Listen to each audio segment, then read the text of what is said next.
स्वागत है। आदाब, सत श्री अकाल सभी का।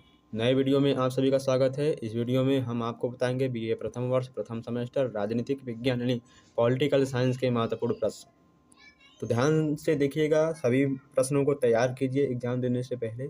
यदि आप ग्रेजुएशन कर रहे हैं तो आपको बहुत सारे वीडियो हमारे चैनल पर मिल जाएंगे ग्रेजुएशन से रिलेटेड, और यदि आप कंप्यूटर की तैयारी कर रहे हैं तो उससे भी रिलेटेड भी वीडियो मिल जाएंगे।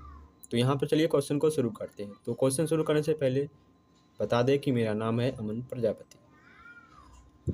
तो आप रिस्पेक्ट से हमें अमन सर भी बुला सकते हैं। तो चलिए शुरू करते हैं। तो पहला प्रश्न इसमें दिया है, राजधर्म क्या है? यह पहला प्रश्न है और इसका उत्तर आपको 50 शब्दों में देना है। और जो अति लघु उत्तरी में प्रश्न होते हैं वो सारे प्रश्न करने होते हैं और इसमें इसका उत्तर 50 शब्दों में यानी 50 वर्ड में देना होता है। पहला प्रश्न है, राजधर्म क्या है? दूसरा प्रश्न है, प्राचीन भारतीय राजनीतिक चिंतन की दो विशेषताएं बताइए। जो प्राचीन समय की जो भारतीय राजनीति थी उसकी जो चिंतन की दो विशेषताएं बताना है।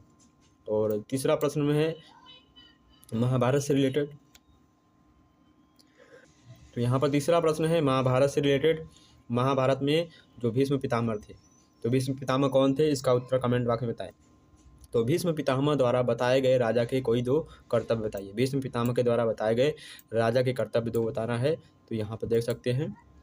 चौथा प्रश्न है भारत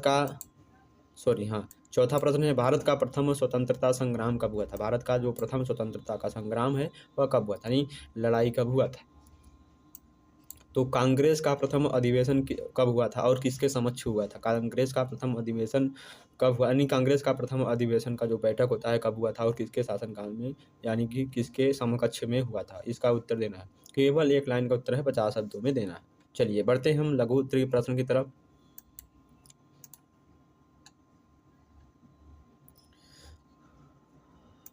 तो यहाँ पर लघु उत्तरीय प्रश्न में पहला प्रश्न दिया है, भारतीय प्राचीन चिंतन की दो प्रमुख विशेषताएं बताइए। ऊपर भी प्रश्न था, नीचे भी प्रश्न है, वो उसी से रिलेटेड रहता है।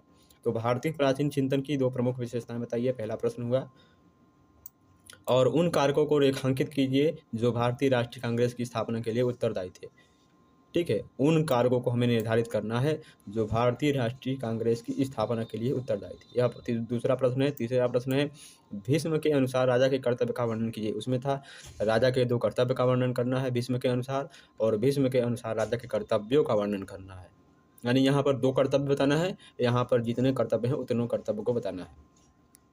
चौथा प्रश्न है, दंड नीति का महत्व बताइए। जो दंड नीति है उसका हमें महत्व बताना है। पांचवा प्रश्न है, राजधर्म का महत्व बताएं।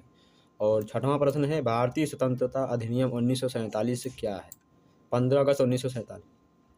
तो भारतीय राष्ट्रीय कांग्रेस का उद्देश्य क्या है? पहला सातवां प्रश्न है। आठवां प्रश्न है, नेहरू रिपोर्ट 1928 की प्रमुख सिफारिशें क्या थी? ये हमारा आठवां प्रश्न है। और इन सभी प्रश्नों का उत्तर हमें 200 शब्दों में देना है। 200 से 300 शब्दों में देना है। 200 से 300 शब्दों में देना है। यहाँ पर देख सकते हैं 200 से 300 शब्दों में इन प्रश्नों का उत्तर देना है। तो एक बार चैनल को शेयर कर दीजिए अपने दोस्तों के साथ। जो भी नए हो चैनल को सब्सक्राइब जरूर करिए और टेलीग्राम ग्रुप को ज्वाइन करिए। टेलीग्राम ग्रुप का नाम हमारे यहीं पर आपको दिख रहा है। यह हमारे टेलीग्राम ग्रुप का नाम है। जो लोगो यहाँ पर दिख रहा है यह टेलीग्राम वाटरमार्क, यह टेलीग्राम ग्रुप का नाम है।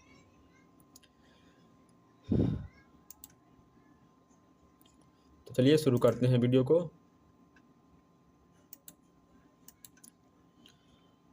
चलिए बढ़ते हैं दीर्घ उत्तरीय प्रश्न की तरफ। आशा करते हैं आपको हमारी लैंग्वेज भाषा समझ में आ रही है। जहाँ से भी स्टूडेंट हो एक बार बताएं कमेंट से कहाँ से वीडियो देख रहे हैं। तो पहला प्रश्न इसमें दिया है, प्राचीन भारतीय क्या दिया है? हाँ, तो पहला प्रश्न है, प्राचीन भारतीय राजनीतिक परंपरा के विभिन्न अवधारणाओं का विवेचन कीजिए। जो प्राचीन भारतीय राजनीतिक थी उसकी अवधारणाओं का हमें उल्लेख करना है, विवेचना करना है।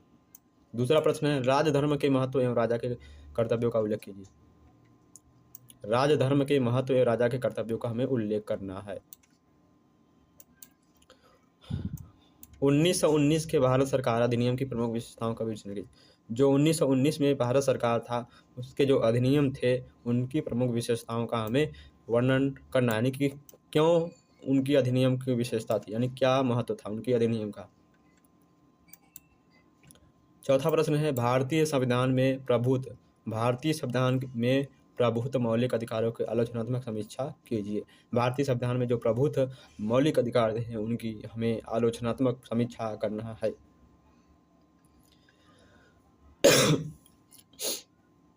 तो आप सभी सपोर्ट नहीं कर रहे हैं, वीडियो को ज़्यादा से ज़्यादा देखें और शेयर करिए। तो आपका पेपर स्टार्ट होने वाला है, लगभग स्टार्ट होने वाला ही है। तो जो दीर्घ उत्तरीय प्रश्न है इसका उत्तर हमें 400 से 500 शब्दों में लिखना है, यानी कि 400 से 500 वर्ड में हमें दीर्घ उत्तरीय प्रश्न का उत्तर लिखना है। चलिए आगे बढ़ते हैं हम। यहाँ पर आगे हमारा दिया गया है कि यदि यह मॉडल पेपर नंबर 1 यानी कि पहला वीडियो है, पॉलिटिकल साइंस BA प्रथम वर्ष प्रथम सेमेस्टर का पहला वीडियो। तो यदि आप इन सभी वीडियो का PDF डाउनलोड करना चाहते हैं तो हमारे टेलीग्राम ग्रुप को ज्वाइन कीजिए। टेलीग्राम ग्रुप का नाम आपको यहाँ पर दिख रहा है, इतना है। यहाँ पर जो दिख रहा है यह टेलीग्राम ग्रुप का नाम है, इतना सारा टेलीग्राम ग्रुप का यहाँ पर नाम आपको दिख रहा है। यह टेलीग्राम ग्रुप है, इसको ज्वाइन करिए। आपको यहाँ पर सभी वीडियो के PDF और इन्फॉर्मेशन मिल जाएंगे। कोई भी डाउट्स हो क्लियर हो जाएगा। तो धन्यवाद, नेक्स्ट वीडियो में मिलते हैं। जय हिंद, जय भारत, बेस्ट ऑफ लक।